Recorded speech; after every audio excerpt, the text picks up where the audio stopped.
started here. Okay, so the record button is on. So if you guys could turn on your cameras so that we can see everybody. And like I said, I believe Jane won't be joining me today, so which is fine. We'll go ahead and get started. Just remember to, if you have any questions, you can put that in the chat. Please, during this whole session, this next hour, these sessions are for you guys. So feel free to put some chats in the chat box, and I will definitely share that with Zachary, who is our student that's going to be joining us today, as well as Dr. Pinazza. So just a quick introduction here. So we're joined by two guests today. Like I said, Dr. Anthony Pinazza and Zachary Burt, who is one of our students. So I'll let them introduce or say extra what they want to say here in just a few minutes. But Dr. Pinazza is originally from Mustang, Oklahoma. He graduated from Oklahoma State University and Southern Nazarene University, majoring in biochemistry. He started SCNM or Sonoran in 2014, graduated from Sonoran in 2018, then completed a 3-year residency in general medicine. His hobbies include music, guitar, flute, piano, cooking, and reading. So welcome, Dr. Pinazza. I think he was on here and then there he is. There he is. How are you? I'm here. I'm good. Hello. Awesome. Very good. And then we're also joined by Zachary Burt. He is one of our amazing students. I worked with Zachary during the whole process of becoming a student at Sonoran. He's originally from Plymouth, Massachusetts. He graduated from Bridgewater State University, majoring in biology. He started SCNM/Sonoran fall 2021, graduated in spring 2026. His hobbies include volleyball, exercise, golf, snowboarding, reading, and spending time with friends. So welcome both of you. This is a great opportunity where you can talk to our prospective students and tell them all about what they're getting into and how we can prepare them. As you guys all know, I do start with a core value. The one that I picked today, and of course, core values are beliefs of our institution, is we achieve excellence. Sonoran University is constantly striving for excellence, as is always looking to improve our facilities, our curriculum, our teaching method, and skills of our faculty, as well as improve our community around us. So welcome to both speakers. Do either one of you have anything you want to add to what I've already mentioned about you guys? No? All right. So I have a list of questions, as you guys who have joined us before with these live with Jane and Jody. I have a list of questions that I'm just going to go back and forth. I would like Dr. Pinazza's viewpoint as well as Zach being a student. So I'd like both of your viewpoints. Some of them will only pertain to one of you, but hopefully the majority of them will pertain to both of you. But do remember, as far as the audience, please remember to put your questions in the chat, and we will definitely get to those as well. So I'm going to start off with Dr. Pinazza first. And I always ask, how did you become interested in naturopathic medicine? What brought you to the field? Very good question. My brother has a weird genetic disorder. So my mom actually went to naturopathic school in the I'd say it was like 97. And then we kind of adventured with her. So actually, I am just a second generation naturopath. Took me a little while to get here, but I figured it out and decided this is what I wanted to do. I did not even know that. So what school did she attend? She went to North Carolina. It was Trinity prior Okay. to its issues that it Okay. had. Okay. Awesome. Well, I didn't know that. So that's been something that's been in your family from the time you were just probably a toddler. Yes. Awesome. Awesome. Very good. What about you, Zach? Remind me. I know it's been a while since we worked together, but remind me what got you interested in the medicine. Well, good afternoon, not good morning, depending on where you guys are. Um, for me, I actually had no idea it was ever a thing right until I was applying to medical school. I was a biology major, so I loved research, did a couple summers worth of research, decided I'd rather work with people instead of alone in a room all day. So I decided I was going to be a doctor. And always loving sports and exercise and like human optimization aspects of health. I figured DO would be more conducive to what I wanted to do than MD. And then I was talking to my pre-health advisor at Bridgewater State. And funny enough, her primary care provider was a naturopath. And it's not very popular out there on the East Coast. So it was cool to hear that from her. And I was like, I don't know what that is. And I told her all my earthy, crunchy stuff about sleep and exercise and energy and meditation and breath work. And she's like, what about naturopathic medicine? She explained it to me as you get to learn everything there is to learn about nature and everything there is to learn about the human body, and then figure out how those two things build a relationship with one another. Um, and that was kind of, my mind was made up. I started looking at the schools, and everything they were talking about was exactly what I wanted to do as like a practicing physician or some kind of a coach. And yeah, that's how I got here. Yep. And that's how a lot of our students get to us is they know they want to be a doctor from the time they're, knee high, but they don't know what kind of doctor they want to be. And as soon as they hear about naturopathic medicine, this is their passion. This is, what they're looking for. So awesome. Very good. And I love when advisors are, because as far as our team, we spend a lot of time out in the field and spreading the word and educating people and attending grad fairs and talking to advisors. So it's wonderful for us to know that an advisor, mentioned the naturopathic medicine because that's what we want them to do. So very good. So did you both apply only to SCNM at the time, or did you look into the other schools? I looked into all the schools actually. I took a time off work, and then just went and did a United States tour. Okay. So I just went to all the different schools, checked them out. I ended up applying to Bastyr and SCNM, now Sonoran, and Okay. then Oklahoma State Medical School as well. Okay. So why did you pick Sonoran or SCNM at the time? For me, it was noticeable. Um, I felt more comfortable here. Everything felt very research backed, not bashing Bastyr at all, but Right, it felt right. a little more research backed, and everybody had a little bit more. Um, I'm gonna say scientific knowledge. I don't know, Okay. not that Bastyr was lacking in that at all. But I just felt a little more comfortable with the material here based on what I had learned previously. hmm And there again, that's what Jane and I tell, every one of our students is no matter where you go, your education is going to be superb. It's where do you feel like you need to be?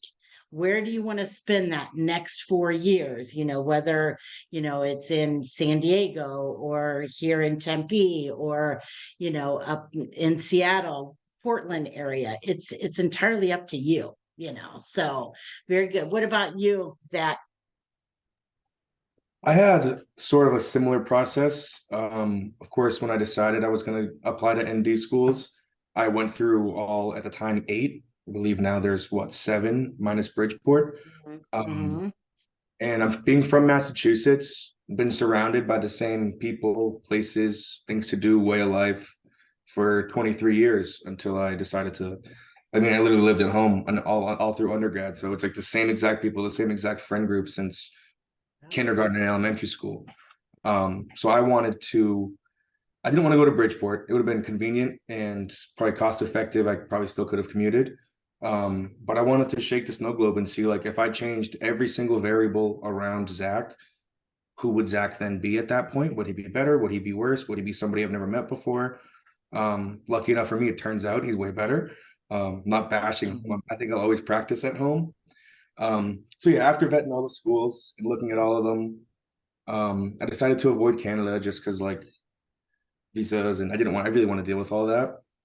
So I decided to apply to both Bastyr, both campuses, and SC&M at the time. I got into all three places. And then for me, it was a question of, like, okay, do I want to be in the Pacific Northwest when I love the woods, I love running around in the forest, I love hiking in the mountains. Or do I want to be in the desert? And there's mountains here, and there's plenty of outdoors here. The outdoors here are a little more year round. But for me, then I was like, okay, well, I don't want to deal with the rain and the gloom, even though I do love the forest. So it was down to San Diego and Tempe. And then I compared, like, cost of living, and same sentiment as Dr. Pinazza, as, like, everything just felt a little more like grounded and Okay. like a well-developed program, I guess. Again, I never didn't even go tour Bastyr, but I knew when I came here, like, this is kind of where I belonged, and you were so welcoming, and everybody was, so it felt like one big family that I wanted to be a part of. So based on those, and then cost of living was a big one compared to San Diego and here. Not so much now. I mean, it's got to be close now, but yeah, that's how I ended up here, and I'm Yeah. very, very happy with my decision. Awesome. Remind me what quarter you're in, Zach? I'm just about to finish up quarter 7 on the 5-year track, so similar to what a Q3 would be taking. And it goes quick. It goes Yeah, quick. very. Quarter 7 already. My God. My God. Awesome. Now I know, so this will be geared towards Dr. Panazza. I know you in your bio that I introduced you, you did a 3-year residency. So tell us why you did a residency, because some docs do, some docs don't. I am a very indecisive person when it comes to life decisions. So I decided last minute that I wanted to do a residency. Um, it was like the week before everything was due. I highly don't recommend that. Okay. So I really I wanted more hands-on experience. For me, medicine is experiential, especially generally what I do as well with the physical medicine component.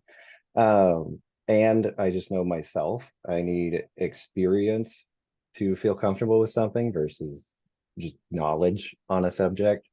Okay. So I decided that residency was probably the right move, and it totally was. I got a ton of patient contacts. I found my passion in teaching. Just lots of things came out of it. But the main part for me was I needed the experience component Okay. because I know that's how I learn. Okay. And Jane and I again did do the same thing where we recommend the residency. It's not required in naturopathic medicine, but we both recommend it just for that, like Dr. Pinazza said, the experience, if anything.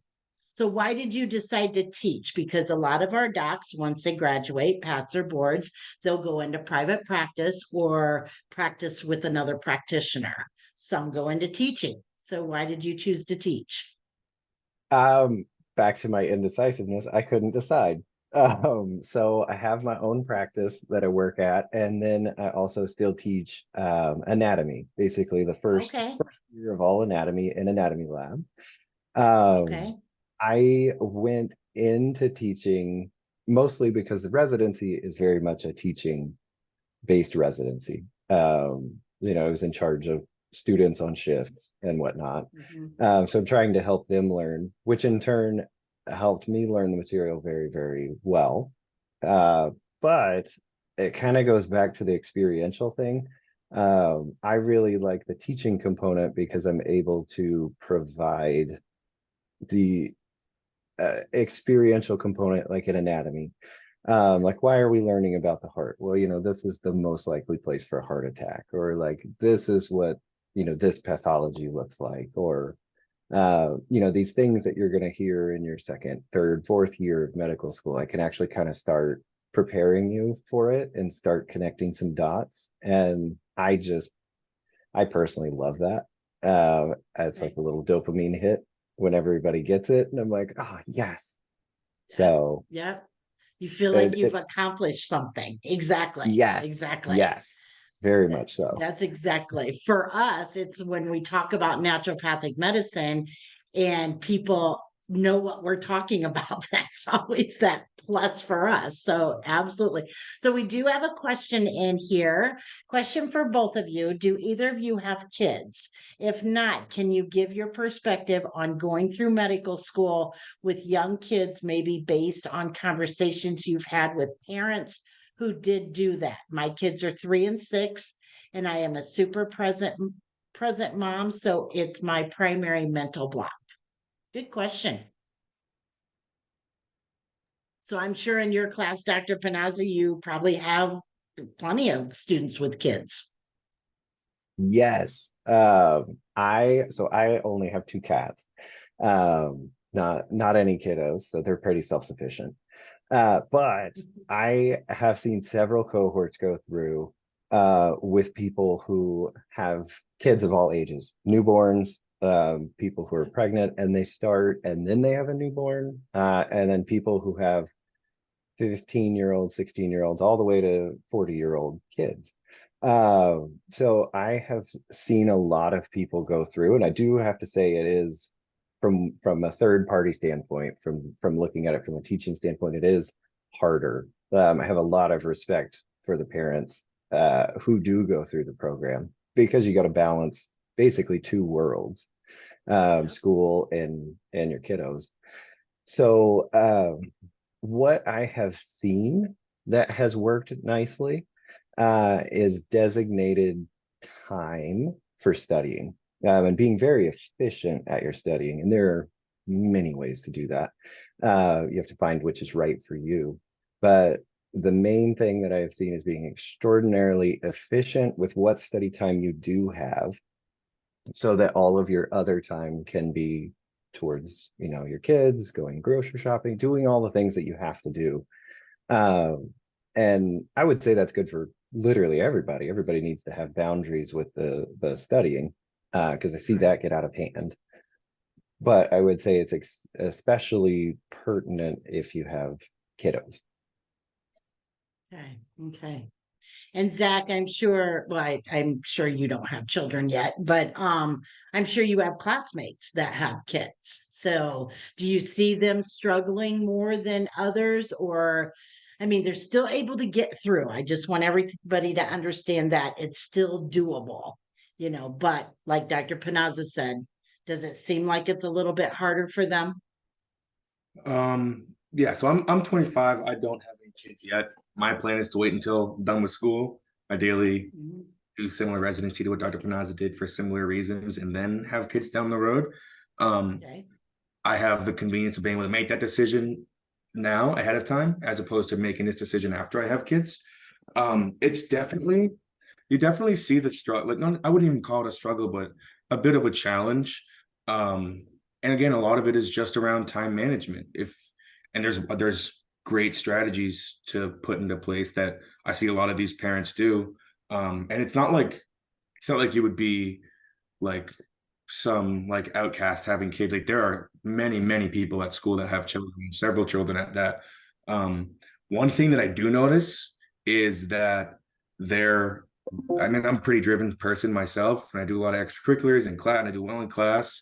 Um, but I think parents are probably more driven than me.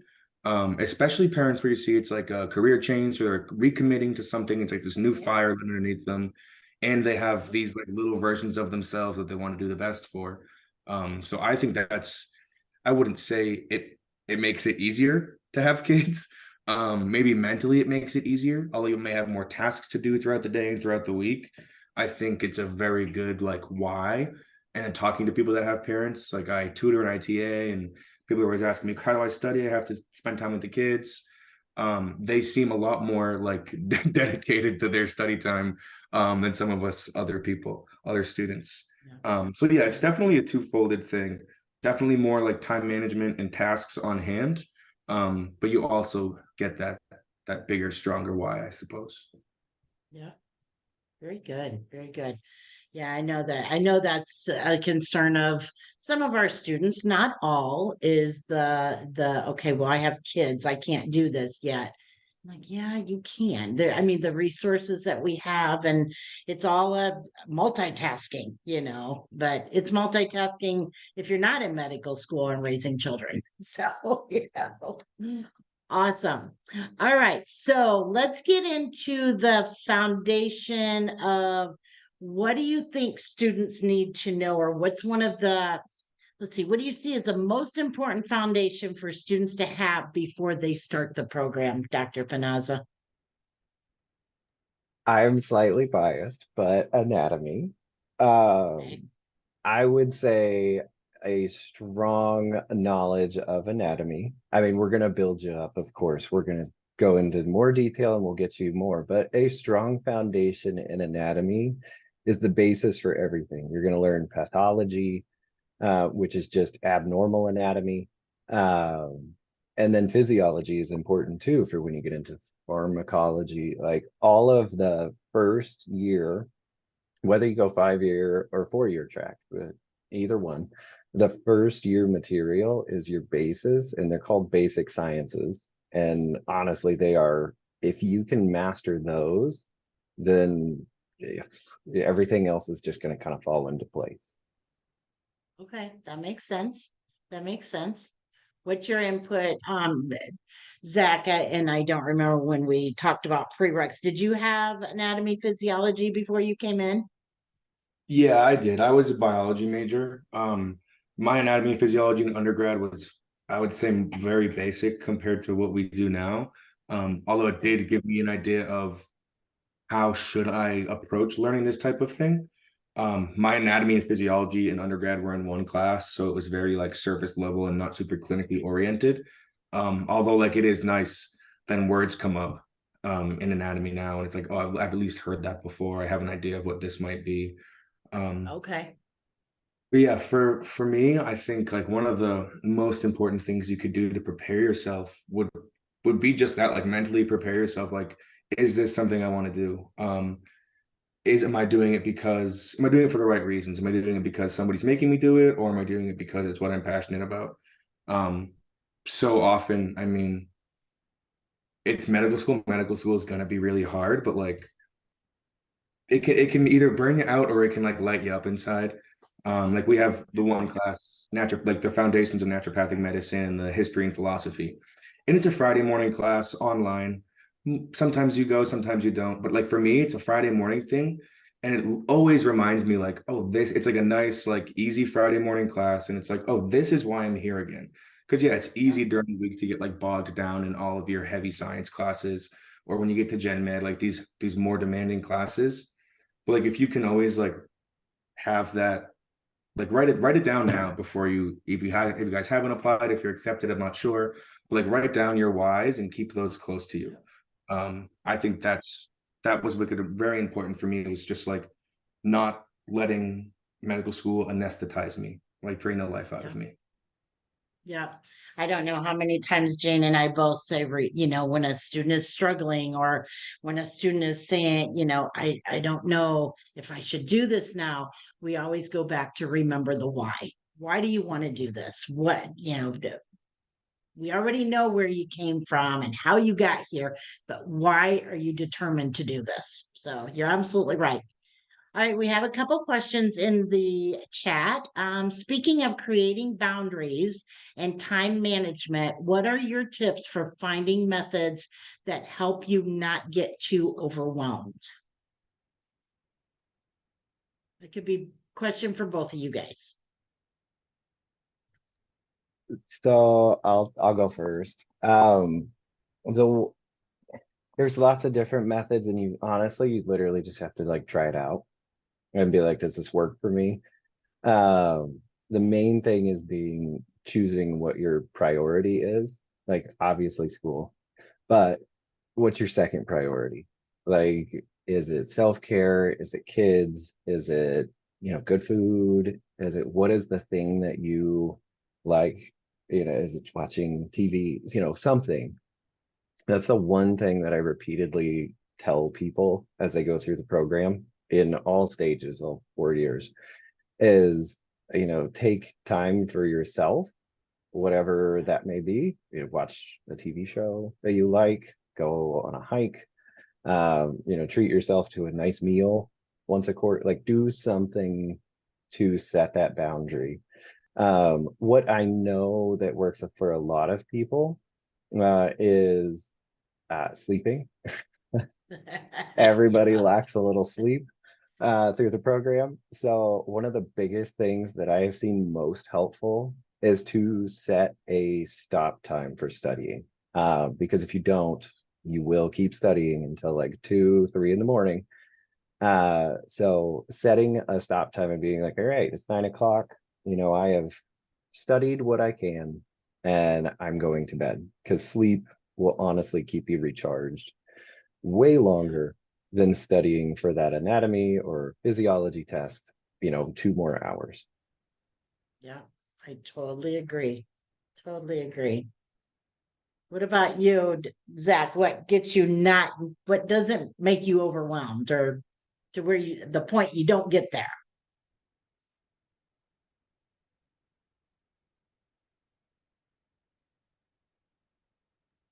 I think he froze. I Yeah, do I think so know, too. I can speak for him a little bit. I do know that he Okay. goes and plays like volleyball. Mm-hmm. He's got like a Thursday night volleyball club. I know a couple weekends ago, he went out with the guys from his class and they just played golf. It was Okay. nothing too crazy. Like they didn't have to spend a ton of money, just having a little fun. I Yeah. don't necessarily know his study techniques though. Yeah. Recharging yourself, dude. I liked what you said, doing something that you like to do, you enjoy doing. Because your life doesn't stop just because you're in medical school. I mean, you still have to take care of you. All right, next question. If a student hasn't taken anatomy and physiology before beginning the program, how do you think it would be best to prepare? Would it be beneficial to read a textbook on your own? If that's your thing, yeah. I know I personally, this is just me. I don't get anything from a textbook. It will not stick in my head. I Right. don't know why. So if it's your thing to read a textbook and you're very good and you can like retain that information totally. A good kind of useful resource that I send a lot of people to, and Dr. Altajani, the actual anatomy instructor, would be so upset. Go to YouTube. Go to YouTube, Uh, and there are plenty of anatomy stuff like introduction to the upper extremity, things like that. We really mm, focus on muscle actions, muscle innervations, origins, and insertions. So if you can get a general overview of quite a few, regions of the body, and hearing those words, like Zach was saying, if you hear them and you're like, oh, I've heard this before. I don't remember anything about it, but I remember this is somewhere in the upper arm. It okay. really does help. Okay. Very good. Very good. And then Jennifer mentioned you may have touched a little bit on this already, but that's okay. I'm starting school this fall doing the 5-year program. What tips, study habits, etc., would you recommend that I do to give myself a head start on school and to best prepare? This is a really good Zach question, but he's not here. Because he did the 5 year. I did not, so I don't know the current layout of like what classes you take and whatnot. Yeah, So the main thing that I would say, oh, there's Zach. I would there's that. say have try out some study techniques. You're gonna try some out and you're gonna be like, wow, I've been doing this for 2 weeks and this is awful. I don't like this. And then you change it up. So you'll hear a lot of people say one sheets. Some people just like typing and taking down all the notes. Some people are drawers. That's personally me. I had to draw everything. So I would just play around with study techniques, maybe research study techniques a little bit, and that will be more beneficial than kind of preemptively jumping into the material, maybe. Okay, okay. Good to know. Zach, can you hear us okay? Yeah, I'm on my phone now. I don't know why my laptop wasn't That's working. okay. I'm here. That's okay. That's So we okay. had a So we have a question question. from one of our accepted students. And I'm shooting this out to you because Dr. Pinazza said you did the 5-year track or are doing the 5-year track. So Jennifer asked, I'm starting school this fall doing the 5-year program. What tips, study habits, etc. would you recommend that I do to give myself a head start on school and to best prepare? That is a really, really good question. Because on the 5-year track, so just what it is for those who don't know, it just takes the first year and splits it into two, which is it's nice. That's what I did. To kind of get a slow start, I moved out here. I had a girlfriend, and I was going to keep bartending. Now, neither of those things are still existing. I'm not bartending. I don't have a girlfriend. So I found myself with all this extra free time. It's like, okay, well, you can use that free time to put things off that you should be doing, or say, oh, I have plenty of time. I can get it. I'll get it done later or get it done tomorrow. And I think I started that way. But once I got to like halfway through Q2 or quarter two, I realized that like, okay, well, this is probably not conducive to, and I was doing really well in all my classes, because you do have the time to like stretch things out. But once I started filling my spare time with like different jobs around campus or being I'm a TA for Dr. Pinazza in the anatomy lab, or I do research in the research lab. Like I tried to fill my time with things that were more school oriented, as opposed to like, oh, okay, I have the free time, so I can just take it slow. And I'm getting ready to be full time this fall. So like it's been nice to kind of fall into my own best study habits over these 2 years where it was slow. I love the 5-year track. It's probably one of the better decisions I've made around this whole medical school endeavor. Because again, like Dr. Pinazza was saying, those basic sciences, everything else is going to be built around those. I have double the time to digest those classes and understand them at a deep level. And then I get to TA and tutor those things. So it's one, I get to review for myself as I'm making material, and then being able to teach it is just a whole nother level of understanding as opposed to just passing the exam. So as far as like getting ahead of it, I wouldn't try to do too much before you get here. But when you get here, make sure that like, you are taking it seriously, even when you have all that extra free time. Because I've seen it go both ways in the 5-year, like people who decide to fill that time with productive things that will make them a better future doctor. And then people that say, oh, I can do it tomorrow, I can do it later, and kind of like give it 50%. Yeah, that's kind of my input on the 5-year track. Okay. So if you're getting, so you'll go into quarter 8, that's when you start the 26, 28 credits, Yes, so right? I will be full. Okay. So the begin this fall quarter. So my quarter, it'll be my quarter 9. So like the beginning of my, Okay, it'd be like identical to starting your second year on the 2-year track, and the rest is the same. got it. Got it. Got it. Okay. Okay. Awesome. Awesome. Let's see, how long do you have to decide if you want to do the 4 versus the 5-year track? Did you make up your mind about that right away, Zach, or did you start the program and then go to the 5-year? How'd you do Yeah, that? I decided that I was going to do 5-year as I was applying. Okay. Again, I applied when I was 23. I was in no rush to get done. I'll graduate when I'm 28, and I'll still be one of the younger people to graduate at that age. Now there's a 21-year-olds that graduate when they're 25, and yeah, I'm a little jealous of that. But it's an extra 3 years. It's a long life. So I made my decision beforehand. I'm not sure at what point the cutoff is to decide when you want to switch. I know for sure somewhere within the first year, but Yeah. it's probably It- better to make your mind up sooner rather than later, I would say. Exactly. So you can do it one of two ways. You can, like Zach did, decide that you want to do the 5-year track right away, which is fine.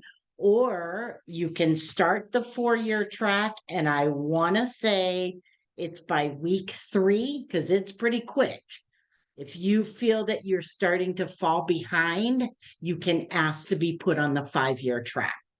So you can start with the 4 and go to the 5. You just can't start with the 5 and go to the 4. So as soon as you see, you're struggling, or, you've asked for help from the academic advisors or your professors, or what have you, tutor center, and you're still not doing the best you can, or, being knowing everything, then you definitely want to ask to be put on that 5-year track. So yeah. Let's see, another question. I want to ask one of my questions real quick before we get to Elaine. What are some of the challenges that students face when they start? What do you guys see as the challenges?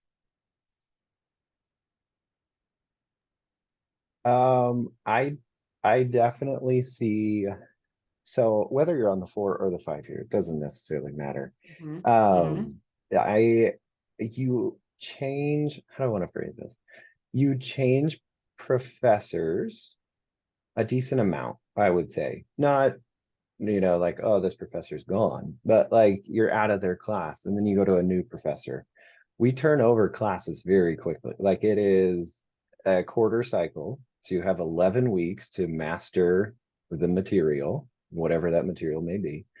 And then, like in anatomy, you happen to roll over into the same class. There's 4 quarters, so 1 year of anatomy. Same with physiology. Sometimes some of the classes, it's like, oh, and I'm going to use this one as reference because I don't know if she actually teaches all of these, but like there's genetics, then there's biochemistry. Let's say those could be 2 separate professors that teach those. mhm, So each time, this is one thing that I see people struggle with, is they get used to, like, oh, this is how this professor tests, like these are the type of questions. And then they go to a new professor and they're like, I understand the material really well. And then they test maybe slightly different. Like the questions are a little bit more hard, or maybe just a little bit confusing as compared to the other professor, maybe not as straightforward. I see that a lot, where people have to kind Okay. of figure out, oh, okay, this is how we're getting tested on this material. And it doesn't indicate that you've done a bad job. That's what I see the struggles with, is people taking it as they've done a bad job. And it's not. It's just you're learning how to comprehend the material and answer the questions. Okay, so like you said, each professor is different in how they teach and how they deliver that material. So, and how they test for it. So, just getting to know the style and how they run their classroom. Awesome. Awesome. Let's see. Let's see. Any more questions so far? So Elaine did ask, can you talk more about the available jobs on campus? Zach, are you doing any federal work study or anything? Yes. Of course you are. For 3 quarters there, I was Mr. Federal Work Study. So there's this guy named Dave, and he's an upperclassman. And I came to campus, and again, I had all this extra time. And I don't think you can start until either quarter 2 or 3 for Federal Work Study. But I was like, Right. I want to model myself after what Dave's doing, because Dave does everything and everybody knows Dave, and now I want to do everything so that everybody knows me. There are a lot of job opportunities on campus. My favorite one, again, TA Cadaver Lab. So you go through your 3/4 of anatomy in the lab, and then you have neuroanatomy. And then that's all you get for the cadavers. I am fascinated by anatomy, just like Dr. Pinazza. I love physical medicine, and I love applying pathology to things you can touch and feel, because then it makes it make more sense. It's experiential. It's kinesthetic, right? Kinesthetic learning style. So yeah, anatomy, cadaver TA. You can work in the IV suite. I was compounding IVs. I was working for the Alumni Association, editing their podcasts. I get federal work study hours for working in the research lab with Dr. Langland. I was a TA for research with Dr. Langland, TA for physiology. And TA, you work like directly with the professor, whereas you can tutor, which is different, and you would work with like the learning specialist, Sydney. I prefer TAing because you have a little more freedom. You have to like track attendance and all that stuff, and you kind of host your own office hours as opposed to like having this set schedule. Um, let's see, what else? I mean, you can deliver mail, you can work at the front desk, um, you can work in the library. I worked in the library for a couple of quarters, just like checking in and out books. There are a lot of job opportunities. Now you're not making $1 million. I think it just went up from like 12.80 to like 13 something an hour, but it's really, really good because if you can get enough of those hours per week, I think I was doing like between 30 and 40 hours per week, which is because I was on the 5-year track. I would not recommend that. I got burnt out really fast. Now all I do is research and cadaver.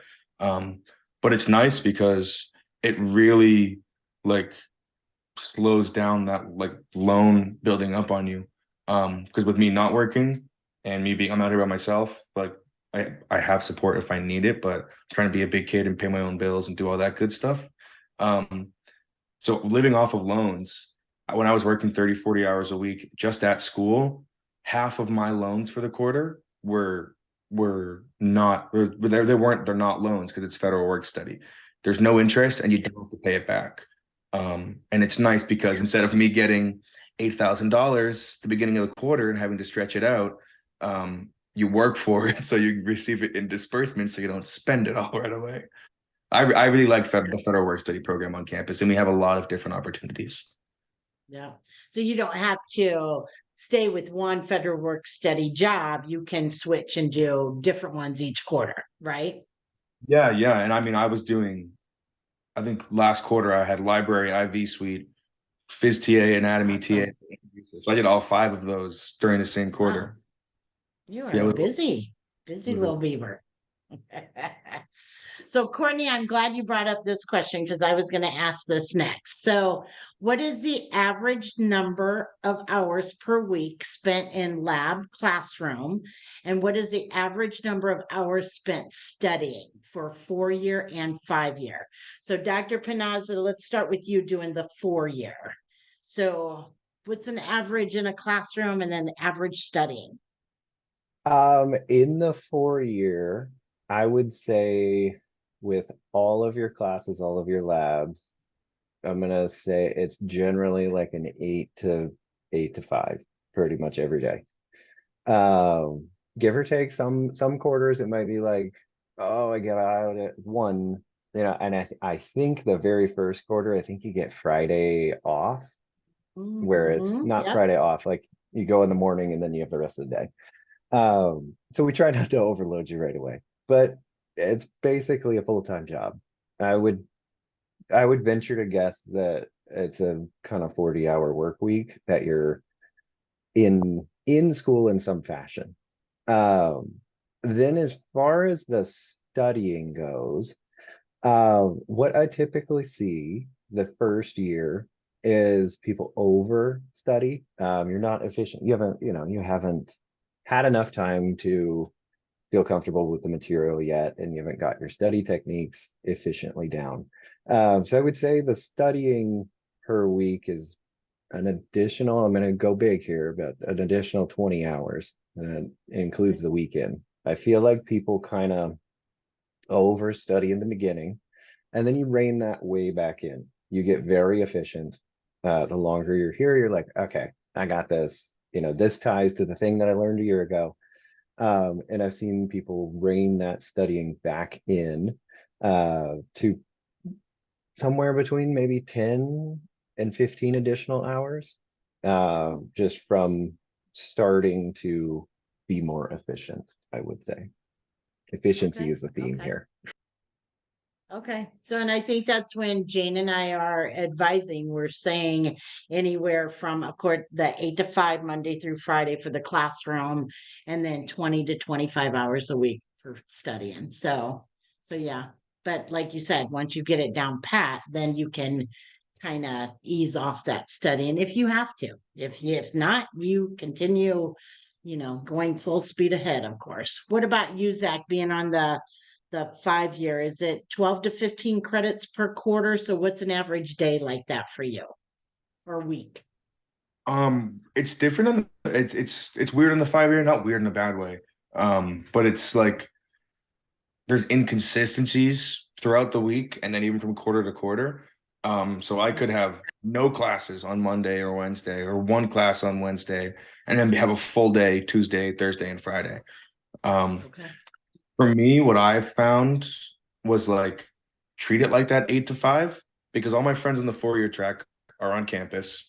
So if I just show up to school at 8 and whether I mean, if I don't have class, like I'm probably not going, but like I would have a federal work study and then have to be there anyways at some point. So what I would do is just would be spend that time on campus regardless, like plan to be there. Because again, in the beginning, you want to be studying a lot. So it gave me all that extra time where I'd be hanging on the library or down in the cafe or over in the anatomy dry lab. Um, so I kind of treated it like the 8 to 5, but I think, yeah, probably 15 hours a week in class, 15 to 20 hours a week in class. And then the same thing with that like study curve. So I definitely overstudied like quarters 1 and 2, where I was reading the textbook and writing down complete sentences from the textbook and really like crossing my T's and dotting my I's. But it worked. I mean, I held my straight A's until quarter 4. So like I had good study habits. So I kind of overstudied quarters 1 and 2. And then by quarter 3, I really knew how to study, especially because you have a lot of the same professors. So like Dr. Otajani stays with you for anatomy, Dr. Schmidt for physiology. I know what their exams are going to be like. I know the material that they're emphasizing that I should be studying. And I know how my brain best organizes it so that my brain can best learn it. So I'd say like by quarter 3, maybe I was like real outside of exam weeks. Exam weeks, I study every night for like several hours and during the day and really try to like pile it on. But like on a typical week, 10 hours if I'm like really on it. But I can definitely get by with less. I try not to because again, I can slack being on the 5 year, but I got to keep reminding myself not to because in 6 months it's going to hit me like a train if I don't prepare now. Right. Exactly. All right, good to know. Good to know. Good question, Courtney. How long did it take to get down study techniques and do these change per quarter? So, Zach, you mentioned, your first couple quarters you were studying everything. So, by would you say like third quarter you kind of have your study techniques down? Yeah, for me, and I was a pretty good student in undergrad too. And that was of course full time like everybody else in undergrad. Now I'm on the 5 year, but so I had pretty good like study techniques and I knew what worked for me.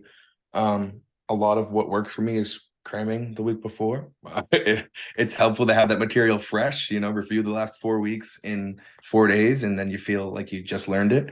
But if you don't like learn that along the way, like if you're trying to learn everything in the last 4 days, bad idea. But if you can learn everything and then just review in the last week, that was good for me. And I kind of figured out that Right. flow right about halfway between quarter 2 and starting quarter 3. And then quarter 3 really like decided that was what I was going to do. So learn everything as best you can, but don't like keep I mean, for me, I didn't need to keep revisiting it until it was about exam week. And then I make really good resources and flashcards, and now I'll have all of those material. What I would say, like study wise, is save all of it. Save all of your one sheets, save all of your flashcards, everything you make, because then when boards come around, one, you'll know so much more information that you can add to those resources, but you'll be able to use those resources as your foundation. Um, so like study hard, study good, and then keep those resources as best you can. Okay, very good, very good. How many exams are just a off the wall question from me? How many exams or quizzes do you quiz like every day, Dr. Pinazza, just to keep that fresh in their mind? So Dr. Mutton and I run the anatomy lab. And the way that we go about the material, we kind of quiz while we're teaching. Okay, Not for a grade, but it's like, oh, what is this? And why would that be this shape? Or what happens if it pulls across this joint? Like we quiz that way. But there is no actual grading for our component of it. Now the anatomy okay, lab like is a separate entity from the anatomy class. And that I believe they have 3 big tests every 11 quarters. So it's like a gotcha. week 3 test, week 6 test, and then I think a week like finals, like the last week. I might be off on those weeks, but I believe they also have like weekly quizzes where we have an online 3-dimensional like AI program that we use Gotcha. where I believe there's an additional lab for that. That one I'm not Okay. sure. Okay. Good to know. I was just interested in knowing that. So, a couple more questions in the chat here. I'm 45 right now with 4 kids still at home. I'm homeschooling as a single mom, and I'm working on my plan for preparing to apply to the ND program and when to apply. If I wait until all my kids have graduated, I will be 55, but able to completely focus on school and probably do the 4-year track. However, if I try to do school while I still have kids at home, I definitely take the longer track. What would be your counsel and what have you seen with students with families? Either one of you. Um, I so I always like telling the story of my class. We had Carol.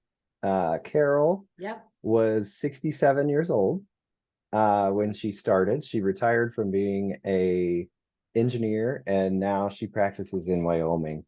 Yep. And she, I believe, started with the 4-year and then switched to the 5-year, if I remember correctly. Um, she's a sweetheart. I love her. She's a flippin' genius. She is so smart. Um, so any age doesn't matter. Yep. Um, Yep. so if you want to wait, that's totally fine. And you still won't beat Carol in age. But there are plenty of resources, around it's such a busy area, Phoenix, that you can get people to stay at home with the kids while you're in Right. school. So there are options out there, excuse me, out there. I would say whatever best suits what you want in life would be the best Right. choice. But literally, no age does not matter. Right.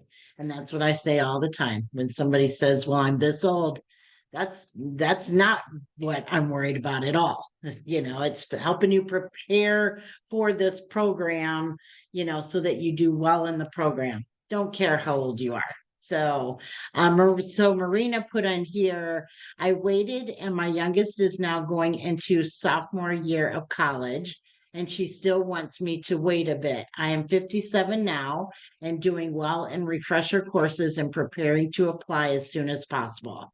So happy with my decision. So thanks for that input, Marina.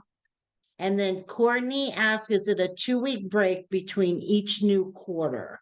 Roughly when are the breaks each year? So it is a 2-week break in between the 11 weeks, right?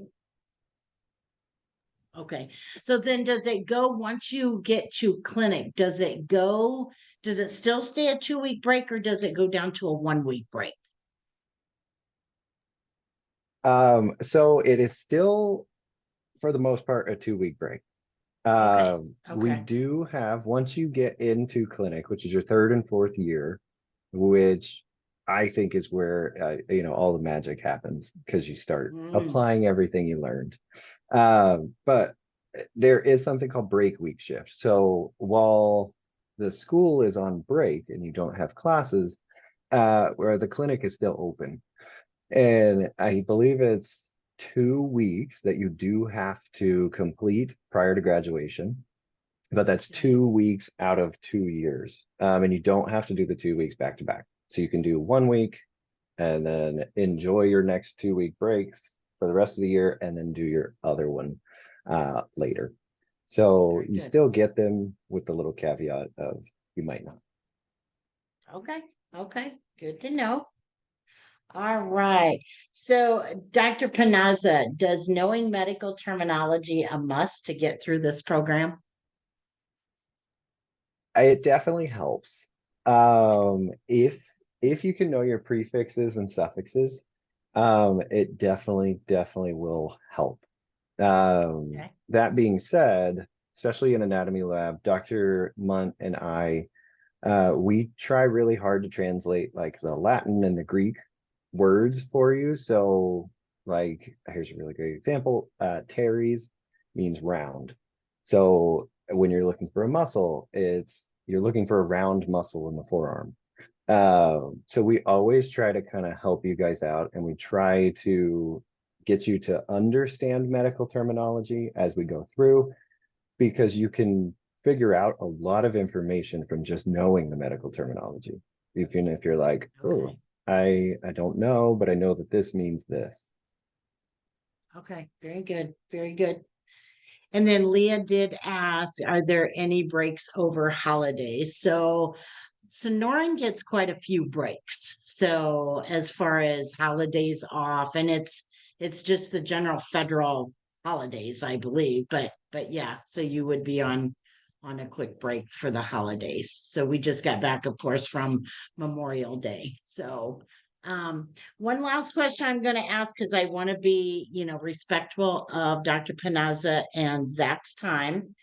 So, what advice can you give to these students who are getting ready to start the program? They have all summer to, get their minds together and get ready. So, what advice can you give them?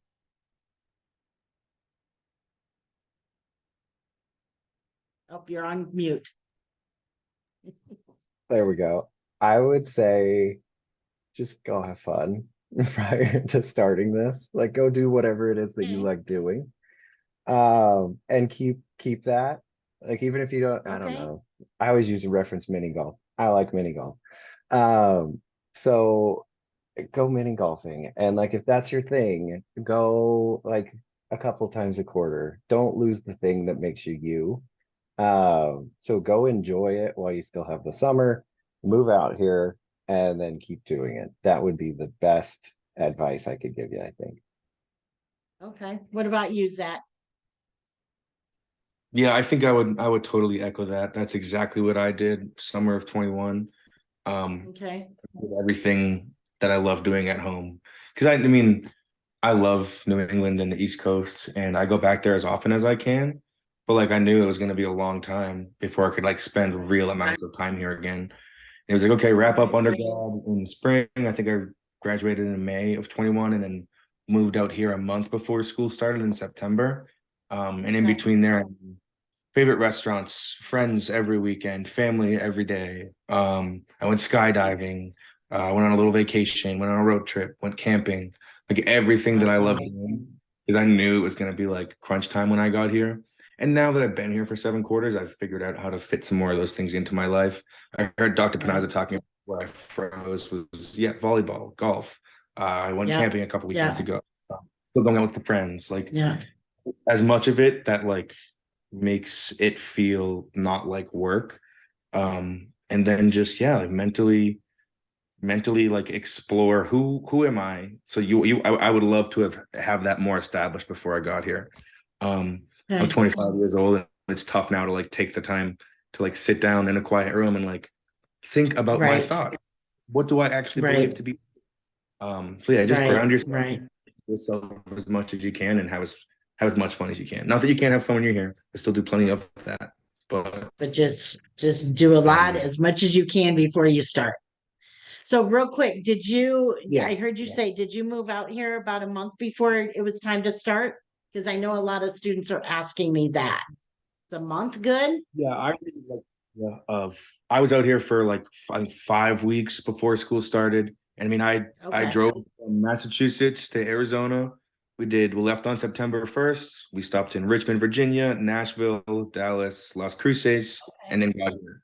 and it was two Okay. cars, and everything that we owned in those two cars is what we had. We got here, had to order beds, had to like I had to like build your life back because I couldn't bring Okay, everything. okay.